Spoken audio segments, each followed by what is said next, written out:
Gabon guztioi, gaurkoan umorea izango da nagusi Eusko Ikaskuntzaren mahai ingurutan.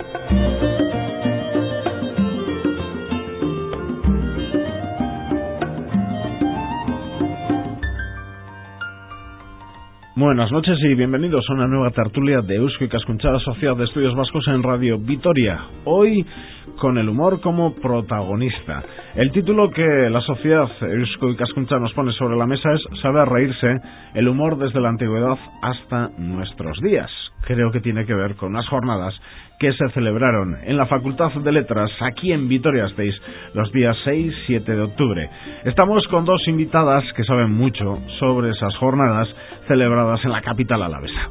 Con nosotros, Idoia Mamolar, profesora de Filología Griega del Departamento de Estudios Clásicos de la Universidad del País Vasco. Idoia, Gabón, buenas noches. Gabón, buenas noches, Milesker. Bueno, profesora de Filología Griega del Departamento de Estudios Clásicos de la Universidad del País Vasco. ¿Esto a qué me suena? Se va a enfadar conmigo, pero así empezamos bien. Pues uno recuerda cómo al apostar por las letras, para luego ser periodista, pues estudiaba latín y griego y se preguntaba, ¿y esto para qué servirá? Bueno, pues debía servir para algo, porque si lo estudiaste y ahora estás aquí, quiere decir que te ha servido para algo, ¿no? Pero bueno, forma parte del currículum tradicional y, en fin, me permite, yo creo, profundizar un poco y en esos niveles más de los inicios, no digamos de los estudios de uno, permite saber que todo, digamos, tiene un origen y que las cosas que nos suceden ahora, el modo de pensar actual, no viene de la nada, ¿no? Sino que de alguna manera se inaugura en algunos aspectos en Grecia y Roma, ¿no? Pero sirve para pasarlo bien también, es un fin en sí mismo también. Sí, ahora con lo que le diga yo ya verá. Repetí con dos asignaturas. ¿Sabe lo que me dijo el profesor de griego? Es que como te he visto que la de inglés te ha suspendido, también te he suspendido yo griego. Bueno, pero eso tenía que ver con el profesor, no tenía que ver con el griego, eso es diferente. Hablamos de cosas distintas. Y con dos asignaturas en COU repetí y aproveché ese año porque luego, cambiando de centro, aquello se convirtió en algo chupado, aprobar en griego e inglés, pues lo aproveché para aprender euskera. Fenomenal, ¿no ves? Entonces el griego te sirvió para eso. La utilidad del griego. Es muy útil. La vida es una azar. ¿Cómo se ríe? ¿Cómo se ríe? Y Maite Muñoz, que también la han escuchado, Maite Muñoz García de Iturrospe, profesora de Filología Latina y en la actualidad secretaria del Departamento de Estudios Clásicos de la Universidad del País Vasco. Filología Latina, Filología Griega. Dentro de la Universidad del País Vasco, ambas filologías están aquí, en el campus alavés. Sí.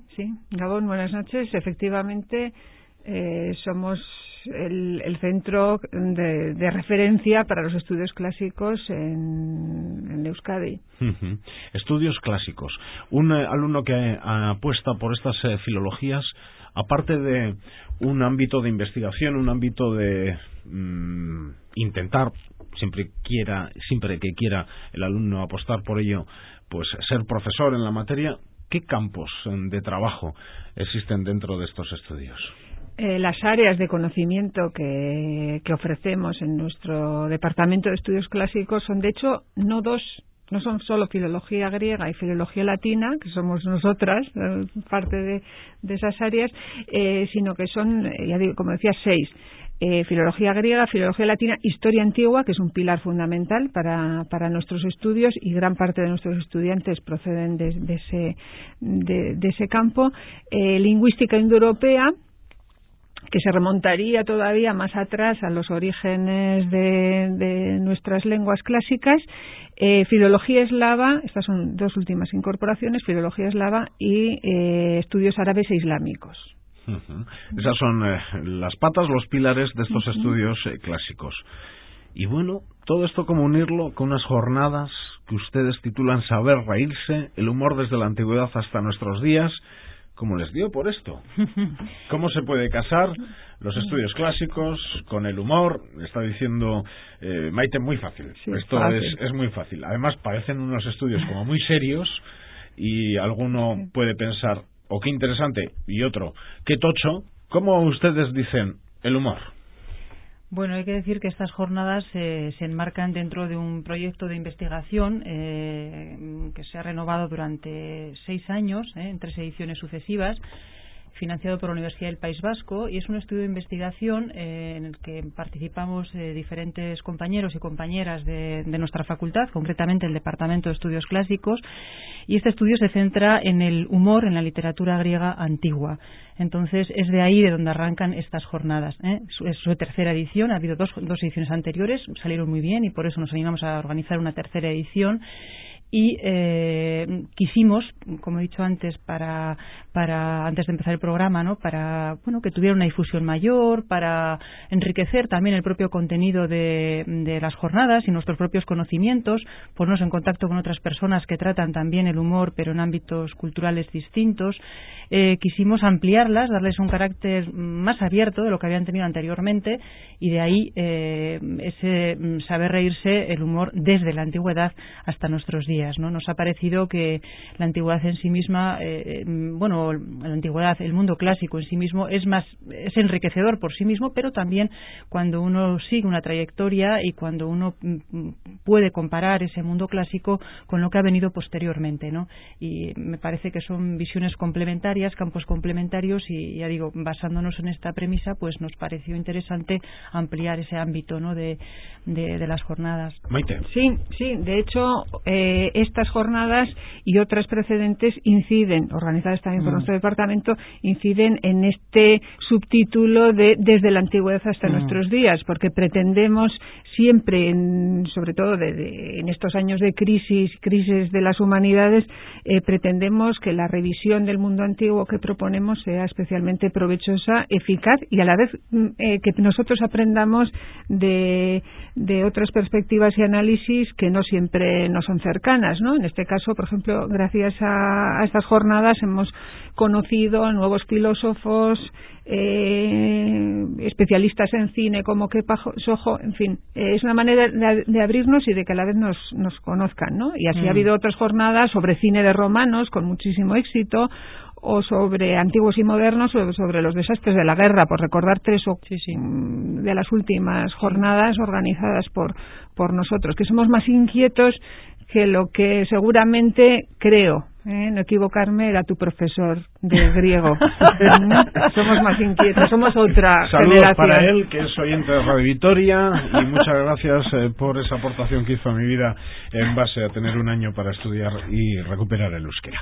Bueno, pues una vez acotado el tema de COU, por lo tanto, han dicho algo sobre crisis y no han hablado de crisis económica, han hablado de crisis de las humanidades. Sí, bueno, de hecho, de crisis de las humanidades se habla desde el humanismo, precisamente, ya surgió como respuesta a una crisis de las humanidades en aquel momento, ¿no? Pero yo pensaba que me estaba hablando de crisis, digamos, de los estudios. Sí, no, es que siempre van unidas las dos. Hemos estado en crisis continua y esa crisis continua es la que precisamente ha permitido que siempre haya habido espíritus inquietos, como creo que nosotras en el fondo lo somos, y que esto se mantenga sorprendentemente. Hay quien compara lo nuestro con la Iglesia, pero bueno, eso sería otra historia, ¿no? Lo de la familia preocupada porque el hijo o la hija apuesta por estudios clásicos, eso no es de ahora, es de siempre. Es de siempre. Sí. Injustamente. Bueno, ustedes investigan. Sí, y vivimos relativamente bien. No se dedican a algo solo del pasado. No. Estudian el pasado para mejorar en el presente. Para mejorar el presente. Yo creo que ese es el espíritu. Sí, para conocerlo mejor también, ¿eh? Mejorarlo sería lo deseable, pero desde luego para conocer mejor sí, ¿no? Y yo creo que eso es como ha señalado antes Maite, es un esfuerzo que en nuestro departamento se hace, ¿no? Poner en relación siempre el mundo antiguo, que ya digo, tiene un interés en sí mismo, es válido evidentemente por sí mismo, ¿no? Y esto es suficiente. Pero claro, ante una autoridad, no sé si incluso ante una autoridad académica, es más difícil venderle un proyecto de investigación. Es muy difícil. De humanidades, de estudios clásicos, que de medicina o del plasma famoso o de farmacia. Sí, no podemos negarlo. Sí, rotundas. Sí, y de hecho... A pesar de que están hablando con una autoridad académica que conoce el tema, que está preparada, pero bueno, de cara a la sociedad es más vendible el otro. De hecho, vendemos muchas veces, pero no solo es vender, también es mostrar una realidad. Vendemos nuestra disciplina asociada a esas de éxito, consideradas de éxito. Por ejemplo, el humanismo, la medicina y el latín. Eso se puede trabajar y de hecho se ha trabajado y es una manera de vender a las autoridades nuestros trabajos. No es que nosotros, ¿no? El humanismo y los audiovisuales, cine, por ejemplo, ¿no? Sí. O medicina, o quien dice medicina, estudios feministas y latín o griego. La mujer en el mundo antiguo, la mujer. Sí que tenemos a veces que agarrarnos a temas de interés supuestamente más incontestable, ¿no? Sí, hay una necesidad muchas veces de justificarse, ¿no? Que bueno, también es comprensible, sobre todo en un momento actual donde hay donde los problemas económicos son evidentes, pues la gente en general, las personas en general buscan resultados inmediatos, resultados más prácticos, un tipo de estudio aplicado, y ahí no entramos nosotros realmente, ¿no? Pero bueno, el ser humano no funciona solamente con el cálculo, sino que también hay un elemento, digamos, más abstracto, más personal, y que es lo que nos hace realmente más personas, y que hay que cultivarlo porque eso es lo que yo creo que nos da, no sé, es la carne, ¿no? Y es lo que nos hace, ya digo, personas y nos ha hecho civilizados, ¿no? Que nos olvidamos de eso, ¿no? Y yo creo que ahí el mundo griego y el latino, con todos los puntos oscuros que han tenido, han contribuido, ¿no? Como contribuyó posteriormente el cristianismo o los judíos o el islam en el caso de España, pero bueno, los pilares clásicos son muy importantes, ¿no? Y es importante también recordar que lo que he dicho antes, ¿no? Que el hombre no es un producto autoengendrado, ni la literatura, ni el arte, ni todo lo que nos rodea encima de esta mesa, ¿no? Sino que hay un origen de todas estas cosas y que todos estamos en el marco de una tradición, del tipo que sea. Y a veces hasta para estar en contra de esa tradición hay que conocerla. Entonces no vale esa actitud de a mí es que lo pasado no, yo estoy en contra de. A veces hacemos esas formulaciones generales y no se conoce. Entonces yo creo que el planteamiento, yo soy en clase y seguro que Maite también insiste mucho, es interés en sí mismo de Grecia y Roma, sí, pero también hay que pensar que allí donde hemos llegado ahora, el modo de pensar que tenemos, nuestro imaginario, depende de lo que han hecho las personas que han vivido en las generaciones anteriores, y en última instancia eso se remonta para nosotros al mundo griego y al mundo latino. Entonces, bueno, hasta para decir esto no me gusta hay que conocerlo, y bueno, tenemos esa magnífica oportunidad, por ejemplo, que es un lujo en la Universidad del País Vasco, de estudiar todas estas disciplinas, y yo animo a que la gente las estudie, porque lo importante, tú lo has señalado antes, ¿no? Cuando un padre te dice, un hijo te dice, yo quiero hacer filología clásica, Dios mío, ¿no? Bueno, yo creo que cualquier elección es buena si uno hace las cosas con ganas, y yo creo que cuando alguien hace las cosas con ganas y poniendo un poco de carne, y no solamente con ese cálculo de esto sirve para, las cosas salen bien. A veces cuesta, pero salen bien. Lo más importante son las ganas. Mire, ahora mismo se me está ocurriendo un tema que a mí me interesaría, por ejemplo, conocer. Si Roma, si Grecia estudiaban la meteorología, ¿qué sabían de meteorología? Sí, yo creo que sí, que hay prácticamente no sé si les estoy dando una idea para otras jornadas. Podría ser, sí, porque de la misma manera que hemos tratado, como decía antes, la medicina, claro, el humor, desde la perspectiva, las témporas, ¿desde cuándo vendrán las témporas? La astronomía. Igual resulta que algo de eso también queda en el pozo. Sí, no. Hombre, el mundo, hay que pensar que ya los griegos eran unos grandes navegantes. Entonces, evidentemente, el estudio de la astronomía y del tiempo, con todas las limitaciones que tenían en el momento, en su época, era algo que estaba ahí, un estudio muy primario, pero si van a hacer unas jornadas sobre meteorología, copyright, Muy bien, sí, está claro. Invitado. El mundo nace ahí, quiero decir, la astronomía, el estudio de hecho, la filosofía nace asociado también a, como dice Aristóteles, a la contemplación del firmamento, al preguntarse de dónde vienen las estrellas, por qué sale el sol todos los días, por qué llueve, por qué nieva, porque los primeros filósofos son los filósofos de la naturaleza. Y después esos filósofos incluso vertieron y volcaron todo ese saber en poesía didáctica, que ahora sí que es un género difícilmente explicable, bueno, ¿no? Lucrecio, sobre la naturaleza de las cosas. Ese oyente que se ha quedado en nuestra tertulia diciendo que van a hablar de humor, ¿cuándo empiezan los chistes? ¿Quién va a empezar con los chistes? Bueno, pues no lo sé, yo no soy muy buena contando chistes. Bueno, Maite se sabe uno, por la cara que pone. No, porque los chistes a los que yo me he dedicado son sobre todo chistes macabros, porque son los relacionados con la muerte. con ese universal que es parte de todos también, ¿no? Siempre nos hemos reído. Siempre nos hemos reído de la muerte, y sorprende Siempre de la muerte. Sí, la muerte precisamente por el miedo que suscita, en todos, además, ahí sí que no hay distinción ni de clases. La risa floja. Sale unas veces la risa floja, otras veces la risa contenida, otras veces la risa mezclada con dolor. ¿El ser humano siempre se ha reído? Hombre, desde luego desde Grecia sí, desde China también. Albert Galvani lo que pasa que no de las mismas cosas ni de la misma manera. Yo creo era que muy contenida. Por ejemplo, en China, por lo que recuerdo de la intervención de Albert Galvani, era muy ritualizada, muy asociada al gesto y a la contención. Bueno, los chinos siempre, también en el siglo XXI, tienen la sonrisa continua en su rostro. Los griegos, de eso te hablará mejor ya, pero los romanos, de hecho, Plauto, que es el comediógrafo, el gracioso por excelencia de Roma, pedía el aplauso abiertamente. Venga, ahora que esto me ha salido bien, aplaudidme, ¿no? Es el final de todas sus comedias, ¿no? La petición del aplauso, que en el fondo también tiene un componente de humor. Sí, los griegos también y los latinos, ¿no? Y efectivamente eso puede chocar un poco con esa idea que se tiene de Grecia y Roma como un mundo serio, intelectual, muy estilizado, formal, sereno. Y bueno, igual son tópicos, pero es la imagen que tenemos. Es una parte, ¿no? Pero luego está también ese mundo más asociado, si se quiere, a lo cotidiano, que tiene que ver con el humor, y la risa es una manifestación del humor, del buen humor, porque también podríamos hablar del mal humor. Lo que pasa que en las jornadas nos hemos centrado en el buen humor y en el humor festivo, es decir, en ese humor que no es hiriente, porque claro. ¿Cuál es el mal humor? Pues cualquier manifestación negativa, ¿no? Quiero decir, lo que coloquialmente entendemos por mal humor, ¿no? Es decir, la cólera, la ira, el insulto desagradable, eso forma parte del mal humor. Lo que pasa es que en las jornadas nos hemos querido centrar en el buen humor, el humor que hace reír, el humor que se ríe con algo y que no se ríe de alguien, por ejemplo, ¿no? Con un fin agresivo, con un fin hiriente. Hemos preferido centrarnos en el humor risueño, en el humor festivo, en el humor placentero, ¿no? Por decirlo de alguna manera. También en el siglo XXI ustedes ven buen humor y mal humor. Lo ven, lo escuchan. Sí, es algo cotidiano, ¿no?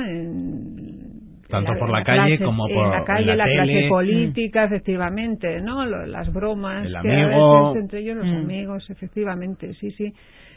Nada cambia, ya lo decía otro comediógrafo precisamente, ¿no? Todo está escrito, ¿no? Terencio ya nos lo decía en el siglo II antes de Cristo, ¿no? Todo está escrito, todos los argumentos, incluidos estos, los del humor.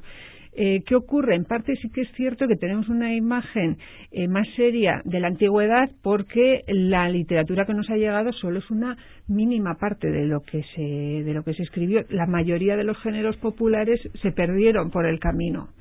Y ahí sí que es cierto que, por ejemplo, la Iglesia tuvo un papel de conservación muy importante de este legado, pero también a la vez, en parte, de limitación del mismo, ¿no?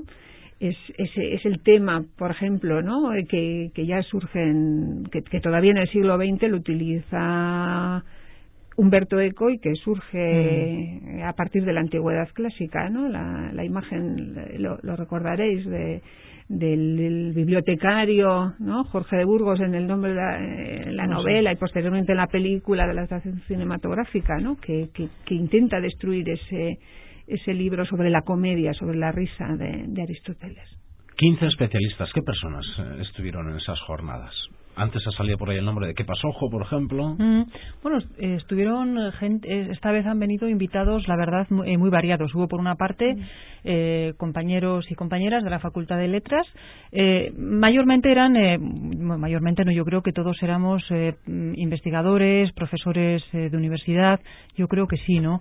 Que trabajamos en ámbitos diferentes y en universidades diferentes, incluso en países distintos. Este año hemos tenido la suerte de poder contar con investigadores que han venido de bueno, de otras universidades e incluso de otros países, ¿no? Y eso siempre es enriquecedor porque las perspectivas tanto para ellos como para nosotros se amplían, hay formas de hacer diferentes, formas de enfocar las cosas diferentes, y eso siempre ha sido enriquecedor. Entonces, ya digo, además de nosotros, personas de la Facultad de Letras, pues hemos tenido han venido 2 profesores de la Universidad Complutense, ha venido 2 personas que son los 2 vascos, quiero decir que se formaron uno en Deusto y otro en la UPV, pero que sin embargo han desarrollado sus carreras en el extranjero, como es el caso de Juan Alonso, que es profesor en París, en Sciences Po, es una escuela muy prestigiosa de ciencias políticas a nivel internacional, o Albert Galvani, del que antes hemos hablado, que se ha formado en París, en Alemania, y ahora compagina su actividad entre Cambridge y entre la Universidad Pompeu Fabra, ¿no? Ha venido también una profesora de la Universidad de Tesalónica y un profesor también de la Universidad del Peloponeso, y creo no dejar... Y Marder, por supuesto. Y hemos tenido la suerte este año de contar también con un profesor que forma parte del plan Iker Basque, y ha sido todo un lujo, y voy a decir una noticia muy buena. Michael me escribió el otro día para decirme que su trabajo, bueno, no exactamente su trabajo, algo basado en el trabajo que había leído en las jornadas, se ha publicado en el New York Times. Entonces, bueno, es un lujazo absolutamente, y yo como coordinadora de las jornadas y como profesora de la Universidad del País Vasco y de la Facultad de Letras me sentí muy orgullosa de que alguien de esa categoría, tengo que decir que profesional y humana, porque es una persona excepcional, haya acertado participar en unas jornadas humildes como las nuestras, lo haya hecho como si estuviera en el mejor foro del mundo, y forme parte también de Iker Basque, que es interesante también para el País Vasco. Y después, bueno, cuando me escribió diciendo que me mandó el artículo, pues la verdad es que sentí un orgullo muy grande, pues como coordinadora de las jornadas, como amiga, como profesora de la Universidad del País Vasco y como vasca, ¿no? Y me hizo muchísima ilusión, ¿no? Y digo, qué bien, ¿no? Ha salido muy bien. Michael también, no me acordaba.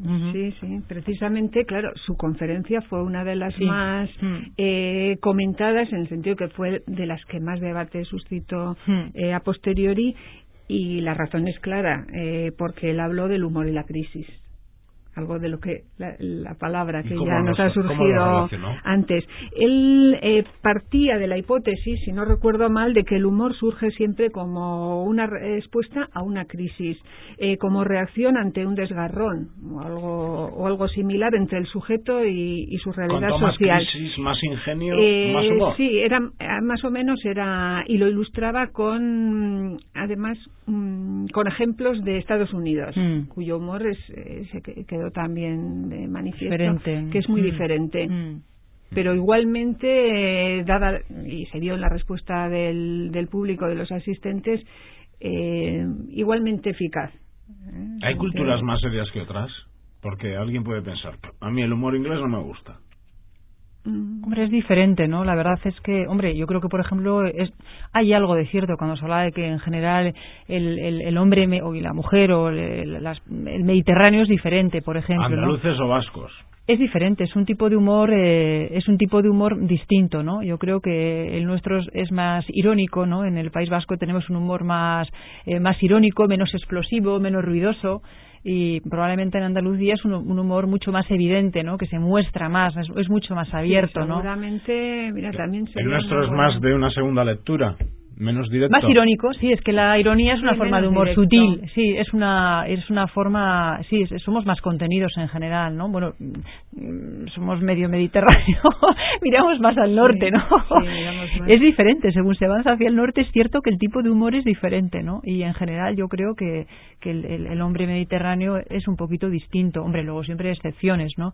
Pero simplemente la forma de gesticular, de movernos, somos más sueltos, yo creo, en general. Miren, ¿no? Que yo me acuerdo perfectamente de estudiar a Platón, Aristóteles, bueno, algunas cositas entiendo, en el sistema educativo de aquel entonces, y también a Séneca, pero de Aristófanes o Plauto y Terencio o no lo estudié o no aparecían los papeles. O no lo recuerdas, quizá. Bueno, Plauto últimamente, por lo menos, era lectura obligatoria en los alumnos de segundo de bachiller. Claro, en la minoría años, que hace, en esa minoría que hace el bachillerato humanístico. Han pasado ya muchos años de aquello, pero... Pero seguramente que de Plauto incluso hayas visto alguna representación porque, claro, no es Shakespeare, aunque es fuente directa de Shakespeare y de Molière. Muchos de los argumentos, una vez más vuelvo a Terencio, que es el otro gran comediógrafo latino, y muchos de los argumentos de estos clásicos europeos son copia prácticamente o contaminación de varias comedias de ese Plauto. ¿Qué hacían? O sea, eran cómicos. Seguro que también has visto alguna película. ¿Te acordarías? Incluso ha habido, ¿no? Sí, la de Lisístrata con Maribel Verdú, no era una adaptación muy buena, pero seguro que te acordarías. Y porque en el Festival de Mérida prácticamente todos los años se representa. Pero eran Alfonso cómicos Sanz, al uso como los conocemos. Sí, además un poco el cómico directores actor. de comedia. Eran comediógrafos. En el caso de Aristófanes es comediógrafo y es el comediógrafo con el que se inicia el teatro cómico griego, que es lo mismo que decir que el teatro cómico es un anacronismo, pero bueno, europeo y por lo tanto también occidental. Y se representaban en los teatros que luego hemos conocido. En los que podemos ver en Epidauro, o en el teatro de Dioniso, o en tantos teatros de los que quedan restos, son de época posterior, pero bueno, que podemos ver hoy cuando hacemos un viaje a lo que fue el mundo antiguo de pago para todo el mundo o para las clases pudientes. No, para todo el mundo. Para todo el mundo. Salvo, si no me equivoco, he sido ya la que mejor conoce bueno, es que los esclavos. Sí, eso es un aspecto muy interesante del mundo antiguo que habla de la importancia que tenía el teatro en la cultura clásica griega. El teatro en Grecia no era como nosotros lo entendemos hoy, un acto privado que tenía lugar en un escenario, también en un lugar cerrado, y normalmente el teatro hoy está asociado a clases medias o gente que tiene una cierta formación cultural, ¿no? Son inquietudes culturales. No, en el mundo antiguo no hay más que ver, voy a decir una cosa muy obvia, pero es cierto, no hay más que ver las dimensiones que tienen los teatros que se han conservado en la antigüedad. Uno se puede preguntar cómo es posible que Epidauro tenga un aforo de 14.000 personas. Hombre, eso es como el Buesa Arena de la actualidad. Claro, y tiene 14.000 personas, y tú lo ves en verano lleno de gente y dices, bueno... esto es para la Final Four, entonces lo del Buesa Arena actual es para la Final Four, pero... pero esto era para otra cosa. Un aforo de 14.000 personas, y eso pasa con los grandes teatros que se conservan del mundo antiguo. Entonces eso nos lleva a pensar, ¿por qué eran tan grandes? Pues eran tan grandes porque el teatro era un acto público. Entonces, las representaciones teatrales tenían lugar dentro de concursos dramáticos, que eran algo más que concursos dramáticos, eran grandes celebraciones de carácter religioso, deportivo, festivo, poético, con comidas públicas, procesiones, etcétera. Y era una fiesta. Era una fiesta, como puede ser hoy las fiestas de Vitoria, o las fiestas de Bilbao, o las fiestas de Donosti. Unas fiestas religiosas, en principio. Bueno, pero también había comidas. Luego... es decir, había un elemento religioso y un elemento no religioso que se mezclaba de una forma a veces inextricable. Bueno, también hay procesiones hoy, aunque tengan... Ahora los cachis se juntan con las vísperas el día 4 en la Plaza de la Virgen Blanca. Sí. La cerveza con la cruz. Sí, y tengo que decir también que quien organizaba esos festivales era el gobierno, era el Estado. Entonces, ¿qué interés tenía el Estado en organizar eso? Bueno, pues el teatro era una manera de canalizar el malestar y las preocupaciones de la vida cotidiana, y ahí la comedia jugaba un papel muy importante. Esto no ha cambiado tanto. No ha cambiado tanto, por eso cuanto más problemas políticos hay, más programas de humor hay, más parodia hay. Quiero decir, lo mismo pasaba en el mundo antiguo. ¿Por qué los gobernantes permitían ser ridiculizados sobre el escenario, que la gente se riera de eso? Bueno, pues porque... Lo permitían. Claro.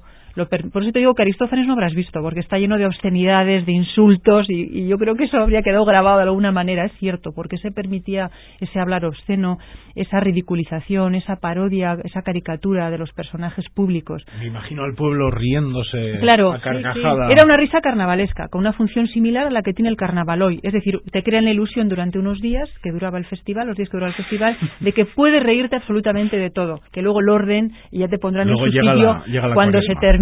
Entonces, cuando decías que iba todo el mundo, sí, no solamente eso, sino que a la gente más desfavorecida, que era la inmensa mayoría, se le sufragaban los gastos de la entrada y del jornal.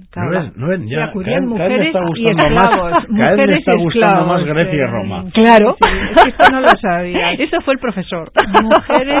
Mujeres que debían de ser muy chillonas, por lo que dice Plauto. Esa mujer chillona que se calle, que no nos deja seguirla. Sí.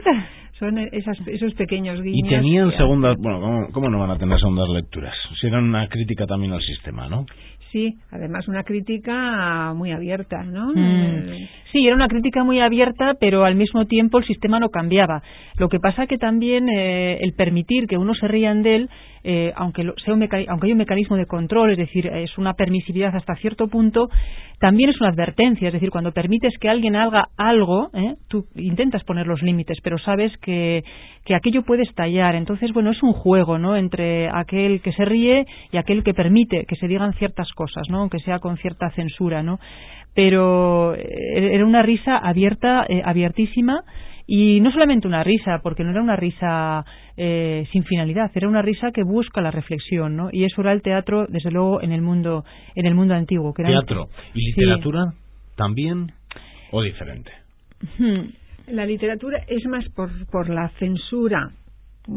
Esta de la propia transmisión es más difícil encontrar ese humor más abierto y más libre con sus limitaciones del que estábamos hablando. Por ello mismo habría que remontarse o revisar esos textos de literatura más popular para encontrarlo, y ahí es donde nos encontramos con los epitafios, con los textos más populares que sin duda se nos han conservado de la antigüedad. Aquellos textos que la gente más o menos normal de la calle podía.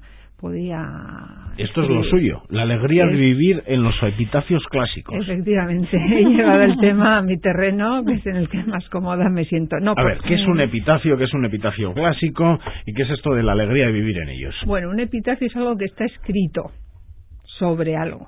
Es normalmente sobre un soporte que nosotros llamamos técnicamente un soporte duro. A la gente le hace gracia, pero es que es así. Normalmente es una piedra, son las inscripciones que siguen formando parte de la civilización, lo escrito sobre piedra, pero en otras ocasiones se grababan textos sobre bronce, sobre joyas, sobre copas, hablamos sobre de vidrio, textos.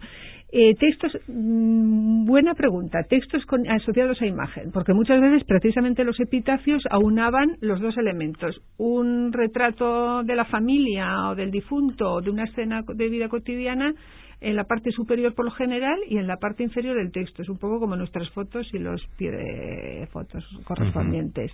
Y la alegría de vivir en ellos. Sí. No les voy a preguntar de Iruña Velella, no quiero ser malo. No, porque no creo que el RIP no mostraba ni alegría ni...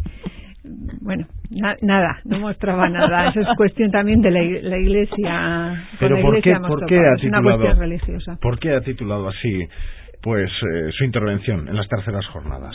Porque partir de un texto, a nosotros es muy habitual en nosotros partir de un texto que nos sirve como excusa para ir tirando del hilo y llegar muchas veces, en mi caso es bastante habitual también, hasta nuestros días. ¿De qué texto partir? De uno que decía: vive, juega, ven a mí. Eso es lo que decía el epitafio. Come, perdón, me he dejado el primer elemento, que era comer. Aquí lo que hay que hacer es comer, jugar, y luego ya pues nos juntaremos, ¿no?, en el más allá o en la casa eterna, que para los antiguos era, cuando los que no creían en la vida del más allá, era lo que había después, ¿no? Entonces, a partir de esas inscripciones, que sí que es cierto que curiosamente se encuentran casi siempre en el sur de la península. Hay un grupo de 4 o 5 que aproximadamente son del siglo II después de Cristo, de inscripciones normalmente de niñas, de gente joven, de recuerdo de una chica, de un niño, gente joven, y al final de la inscripción, en la que vienen los datos, pues como todavía se ponen o se disponen ahora los epitafios, al final de esa inscripción habitual viene esa coletilla normalmente poética, es decir, no rimada, sino acentuada convenientemente, con la cantidad correspondiente, claro, como se hacían los poemas antiguos, y en esa coletilla poética era la que terminaba con esa invitación a disfrutar de la vida. Es vive lude beni. Eso es, come, juega, vive y ven, vive y después vive y bebe, porque ese es otro de los temas que trataba. Claro, vive, tal como lo has leído, no sabemos si es beber o vivir. Claro, y precisamente bien muchos de estos suspendido. epitafios, no, porque ni siquiera está claro que ellos tampoco distinguían, y por eso precisamente muchas inscripciones, estas eran las de punto de partida, pero luego hay otro grupo en el que precisamente se juega con lo que nosotros llamamos la homofonía, el mismo sonido que tenían en la pronunciación más vulgar los dos verbos, vivir y beber. Uh-huh. Ahora es parecido, pero es que en latín era exactamente igual. ¿Y esto tiene que ver algo con los dichos de la actualidad nuestros o...? Sí, bueno, al revés. Yo lo vería al revés, ¿no? Muchos dichos de la actualidad se remontarían a la antigüedad, ¿no? Lo de vivir y beber, ¿no? Lo que hayas bebido, es que yo soy muy mala con los refranes modernos, ¿no? La cuestión esta de que me quiten lo bailado, por ejemplo, ¿no? Uh-huh. Había un epitafio de un señor de 80 años, lo recuerdo, lo incluí en el catálogo que más o menos presenté, que decía así al final también, una vez más, esto suele ser al final, vuelvo a decirlo, ¿no? Se reserva para la posición final del epitafio. Lo que he comido, he bebido, conmigo me lo llevo. Lo que he dejado, lo he perdido. Eso es lo que ese es supuestamente un pensamiento popular que seguramente reflejaba dichos o refranes que circulaban entre la gente y que han llegado a nuestros días, ¿no? Que me quiten lo bailado. Que me quiten lo bailado. Hemos hablado bastante de Grecia y Roma clásicas. ¿Qué decir de China antigua, la Grecia del Renacimiento? ¿A qué época corresponde esto? O de Marruecos, que creo que también son temas que han tratado. Sí, la verdad es que sí. En el caso de Marruecos nos han hablado de un personaje de la literatura popular marroquí, ¿no? Que sigue vigente. Bueno, no solamente la literatura popular marroquí, sino que también la profesora Leila Abu Sams nos habló de cómo es un personaje que existe también en Grecia, que existe también en Turquía, en diferentes países del Mediterráneo, y nos habló de ese personaje que encarna, como ha dicho Maite ahora mismo, una sabiduría y un tipo de humor popular. Albert Galvani nos habló también efectivamente de la China antigua y del humor asociado, como hizo muy bien Maite, a la muerte, que también es importante, dos temas aparentemente paradójicos. Y en el caso del Renacimiento cretense, pues nos hablaron de la comedia, del teatro cómico cretense en la época del Renacimiento, que corresponde más o menos a los siglos del 14 al 17, pero sobre todo 16 y 17. El Renacimiento se da un poquito más tarde. Ya no tenemos que pensar en una Grecia clásica. No, es otra cosa. Es como nosotros cuando decimos que el pilar de uno de nuestros pilares es la Grecia antigua, sí, pero para nosotros Grecia es algo también culturalmente ya lejano y hay que hacer un esfuerzo por meterse en esos textos, aunque formemos parte de una misma tradición, ¿no? Son 3.000 años de diferencia. Claro. Entonces, ustedes cuando viajan a Atenas no les pasa lo que a un amigo mío, que dice, no vi más que piedras tiradas en el suelo. No, ni a nosotras, ni yo, por lo que he constatado en mis viajes, ni a mucha gente que no tiene por qué ser profesora de latín o de griego. No, la que aguanta al amigo decía que aquello era apasionante. Efectivamente. Pero la parte masculina decía, no le das ni caso. Sí, efectivamente, se suele, es una experiencia que normalmente hay una mayoría a la que le atrae, y yo creo que todavía se encuentra un espíritu que además lo encontraron ya los primeros viajeros, los primeros turistas europeos, que normalmente eran ingleses o alemanes. Su lugar predilecto era Grecia, porque incluso aunque a ellos les es más lejano su espíritu, su forma de vivir, y les llamaba mucho la atención, por ejemplo, ¿no? Veían ahí algo más, ¿no? Ahí hay un filohelenismo que todavía ahora se advierte, incluso, en los jóvenes. Quizá la atracción ahora a los jóvenes les viene no por la literatura, sino por el deporte, pero hay algo en Grecia, hay un espíritu que Idoia sabe. Yo creo que me encantaría, mejor. El día que tenga la oportunidad allí, que estaré, porque no sé, sí, viendo unas ruinas como las de Arcaya, me parece que es interesante visitarlas, porque me parece un centro cívico de aquella época, lo de Arcaia, ¿no? Por ejemplo, las termas, ¿no? Y demás. Sí. No, pues, Hombre, un lugar de encuentro. Atenas es una ciudad dura, hay que decir, también quiero decir que Atenas es una ciudad dura, es decir, si uno tiene una visión idealizada de Atenas y va y se mete... Sí, tráfico y demás. Sí, es una ciudad dura, a mí me gusta mucho por razones muy diversas, me encanta, la gente es muy agradable, aunque ahora están en la situación, yo he estado este verano en la situación es muy dura y se nota efectivamente una dureza en los rostros, una preocupación y una tensión muy grandes.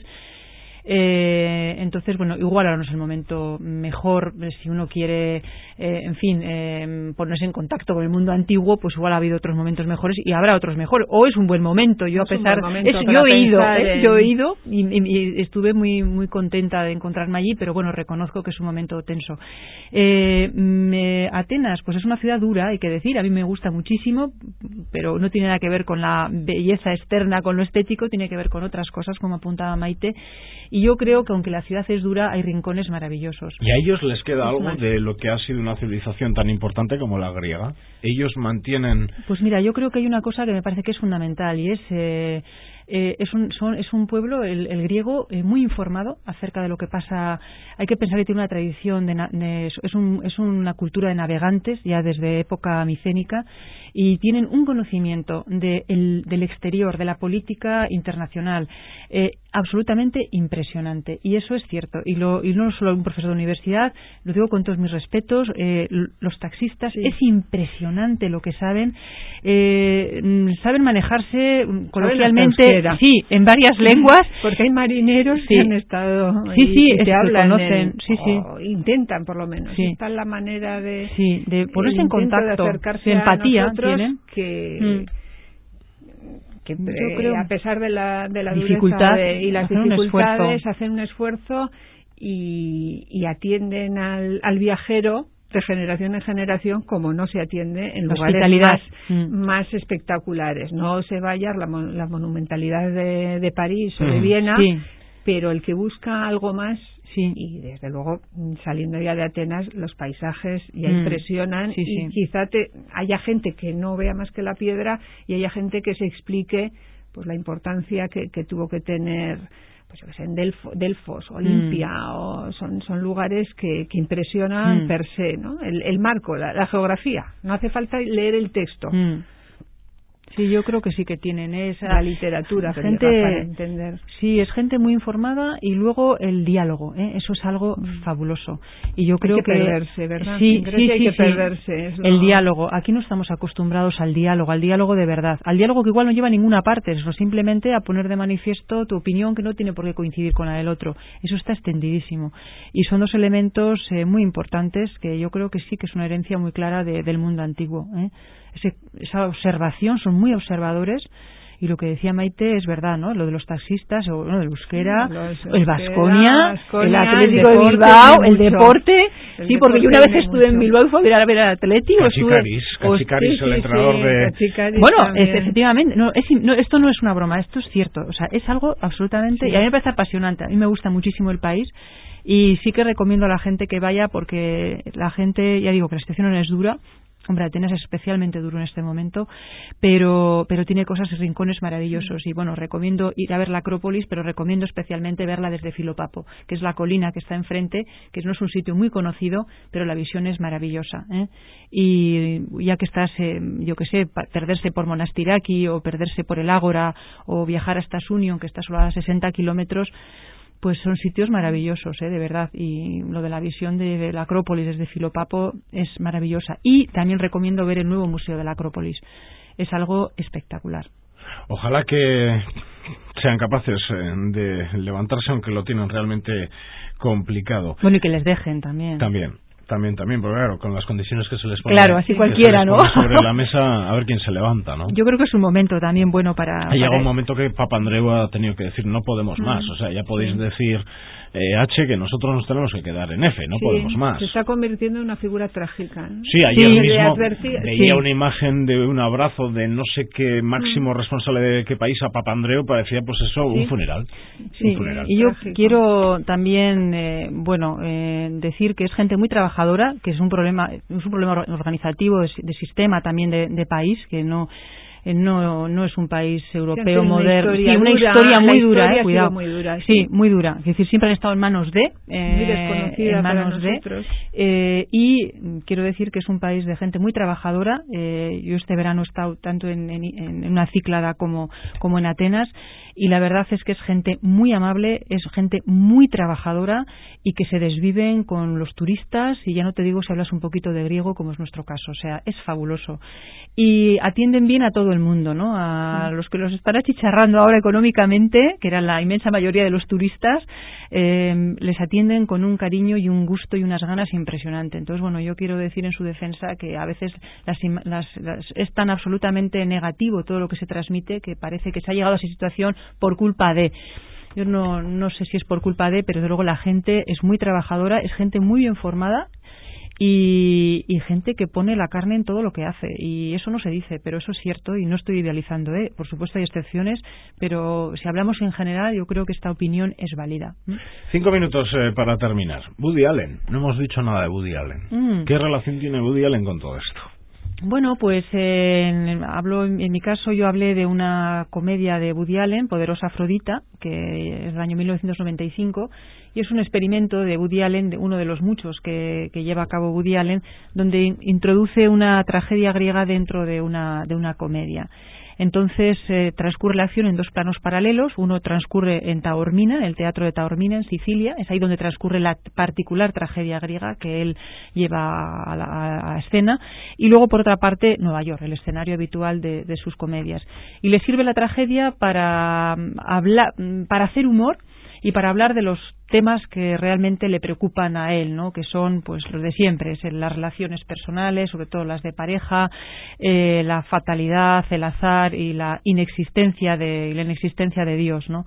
Así que la Grecia clásica y Nueva York relacionadas. Sí, a través de, yo creo que, bueno, lancé esta pequeña idea, yo creo que no es equivocada, pero bueno, es que lo que hace Woody Allen es introduce una tragedia, pero claro, no, lo que hace es quitarle trascendencia, ¿no? Mediante anacronismo, ridiculización de los personajes antiguos, y le quita gravedad, le quita trascendencia a la tragedia, ¿no? Hay que pensar que para llegar a qué conclusión, pues yo creo que después de estudiar la obra, creo que quita gravedad a la tragedia porque le sirve para hablar de lo que a él realmente le interesa, que es de la inexistencia de la fatalidad.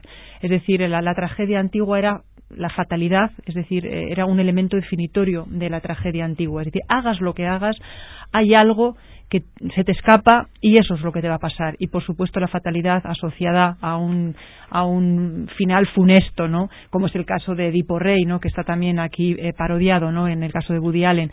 Entonces lo que hace Woody Allen es eso, quitar trascendencia a la tragedia, y que el género más fatal por antonomasia, que es la tragedia griega, donde nace ese sentimiento de la fatalidad, donde se le da forma poética verdaderamente, pues se le quita esa trascendencia, se le resta gravedad y le sirve para decir la fatalidad no existe. Entonces le da una vuelta a la tragedia. Lo que existe es el azar, ¿no? Y el libre albedrío, que es lo que defiende Woody Allen, ¿no? En su obra de Poderosa Afrodita, que por cierto recomiendo, si alguien habrá mucha gente que no la haya visto, que la vea, porque es una comedia muy divertida por la que Mira Sorvino ganó un Oscar. ¿Y cómo está el proyecto de investigación? ¿Finiquitado? Bueno, pues el proyecto termina ahora, termina ahora. Yo creo que ha sido un broche bueno el de las jornadas. Habrá una publicación de las jornadas.